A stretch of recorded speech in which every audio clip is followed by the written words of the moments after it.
Hello guys, good morning आणि कसं काय आहे मंडळी। दोस्तों अभी फ़िलहाल मैं एक छोटी सी राइड से रिटर्न आ रहा हूँ और जो मैंने मज़े किए हैं राइड के ऊपर क्या ही बताऊँ आपको।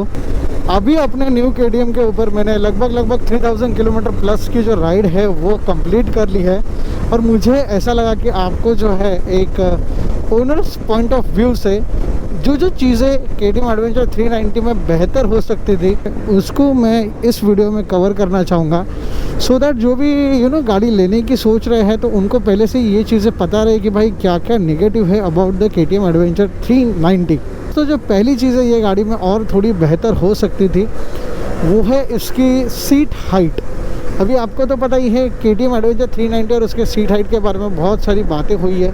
मेरी जो हाइट है वो 5'9" है। मेरे जो पैर है वो प्रॉपरली ग्राउंड पे टच होते हैं, उसमें कोई भी इशू नहीं है। बट कभी भी मैं कोई इंक्लाइन पे होता हूँ या फिर डिफ़िकल्ट सिचुएशन में होता हूँ तो वो टाइम के ऊपर ये गाड़ी की मेरी जो हाइट है वो नीचे पहुँचती नहीं है और फिर वो एक जो है डिफ़िकल्ट सिचुएशन हो जाती है।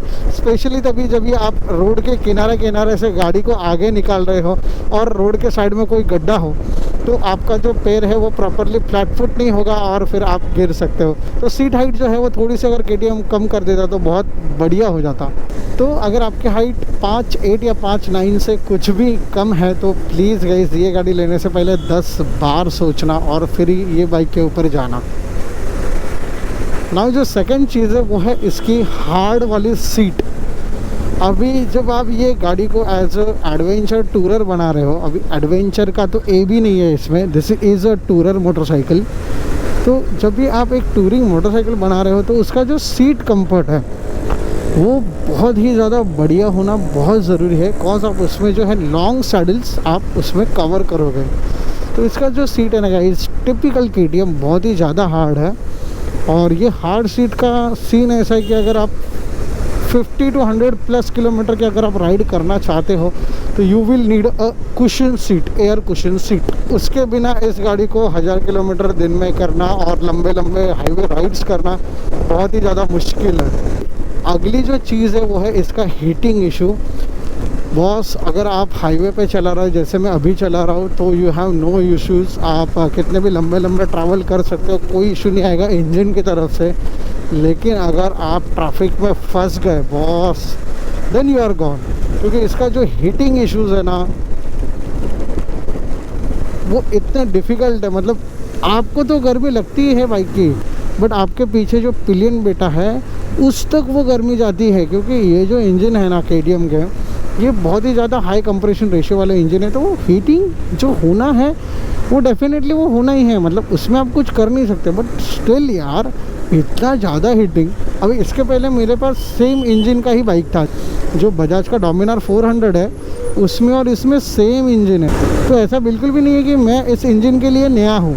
तो ऑलरेडी मैंने बजाज डोमिनार का इंजन 60,000 प्लस किलोमीटर चलाया था, वो भी गर्म होता है बट इतना गर्म नहीं होता है कि बॉस मतलब वो अनबेरेबल हो जाए। इसका अनबेरेबल से कुछ 1-2 पॉइंट नीचे है but otherwise this is quite high heat जो ये गाड़ी प्रोड्यूस करती है इन सिटी ट्रैफिक ना। उसके बाद अपन आते हैं गाड़ी के सॉफ्टवेयर के ऊपर। तो सॉफ्टवेयर जो है ना बॉस इसमें इतने सारे इलेक्ट्रॉनिक्स और इतना जो एडवांस है तो उसके डेफिनेटली कुछ ना कुछ तो नेगेटिव होने वाले हैं। तो नेगेटिव्स ये है इस चीज़ के कि इसका जो भी एक सॉफ्टवेयर है जो कि कंपनी ने बनाया है for this particular bike ECU, तो वो ECU प्रॉपरली कैलिब्रेट अभी तक नहीं हो पा रहा है। अभी ये गाड़ी को लॉन्च होकर लगभग 2 साल होने को आया है, स्टिल इसकी जो कैलिब्रेशन इश्यूज़ है, मतलब जो सॉफ्टवेयर है वो स्टेबल नहीं है। कोई सॉफ्टवेयर में आपको बग आ जाती है कि गाइस बारिश बहुत ज़्यादा हो रही है तो अगर पानी आ रहा है तो I am so sorry for that. तो ठीक है यार, इस मौसम में भी रिव्यू करने में अपना अलग ही मज़ा है। मैं तो हेलमेट के अंदर बहुत एंजॉय कर रहा हूँ इस वाली बारिश को। बहुत दिनों बाद बारिश आई है एक्चुअली मुंबई में। एनीवेज अपने टॉपिक से इधर उधर नहीं जाते हैं, टॉपिक के ऊपर आते हैं। तो कभी मुझे बता देता है कि भाई आपका जो क्विक शिफ्टर है वो फेल हो गया है। कुछ हमारा ग्रुप है उसमें आता है कि किसी का कोल्ड स्टार्ट का इशू है, किसी का जो है वो स्टॉलिंग का इशू है, फर्स्ट सेकंड गियर में गाड़ी स्टॉल होती है फिर इसी अपडेट कराने के बाद नहीं होती है। तो ऐसे बहुत सारे इशू है।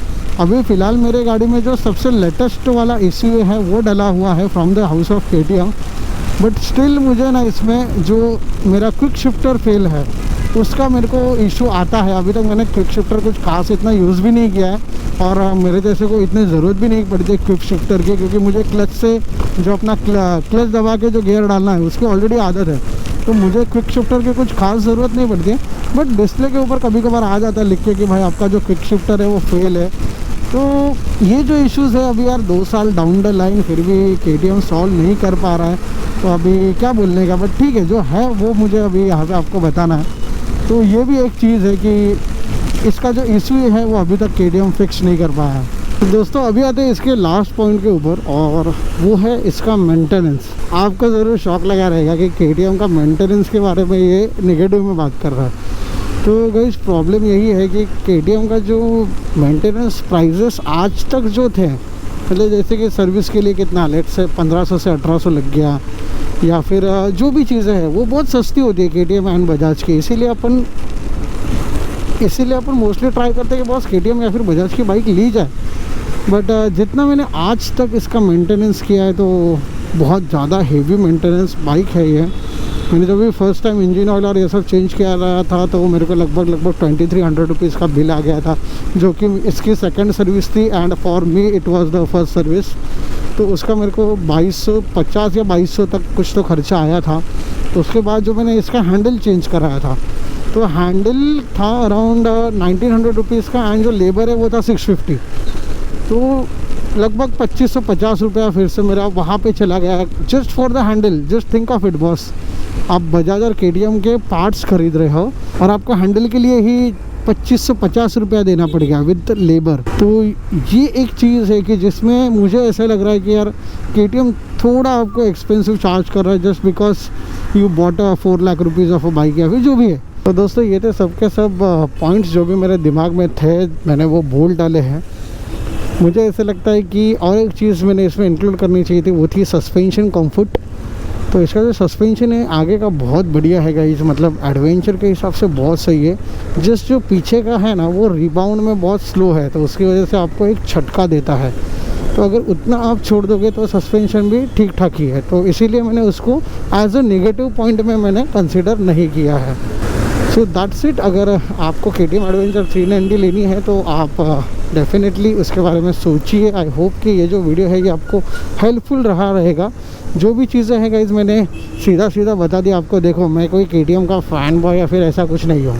अभी इसके पहले मेरे पास डोमिनार थी, कल शायद से और कोई बाइक ले सकता हूँ।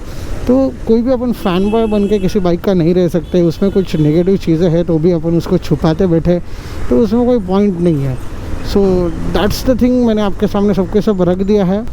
और एक चीज़ आप में से सब जन पूछोगे कि अजिंक्य भाई सब तो बता दिया, बट एवरेज का भी एक बार बता देते तो सही रहता। अभी एवरेज में मैं इसको थोड़ा सा एक अपर हैंड दूंगा, क्योंकि अगर आप हाईवे के ऊपर अच्छे से इज्जत से चलाते हो तो इसका जो मीटर कंसल है वो आपको 34 पॉइंट समथिंग का एवरेज दिखा देता है। और लेट से अपन 1-2 किलोमीटर पर लीटर का इसमें एरर भी पकड़ते हैं तो भी आपको आराम से 32 का एवरेज तो दे ही देगा। अभी 32 का एवरेज लॉन्ग टूर के ऊपर अच्छे से लोड बाइक करके बहुत बढ़िया एवरेज है, मतलब मेरे ख्याल से तो बहुत डिसेंट एवरेज है। और अगर आप सिटी में चलाते हो बम्पर टू बम्पर ट्रैफिक में तो भाई फिर आपकी लग जाएगी फिर 25-24 का एवरेज देती है अगर आप ट्रैफिक में फंस गए तो ये है एक कंप्लीट थिंग। बस दैट्स इट गाइज, मैं अभी ये वीडियो का एंड करता हूँ। अगर आपको वीडियो पसंद आ रहेगा तो डेफिनेटली आपको पता है लाइक करना है, सब्सक्राइब करना है, शेयर करना है और आपके जो थॉट्स है वो कमेंट सेक्शन में बताना है।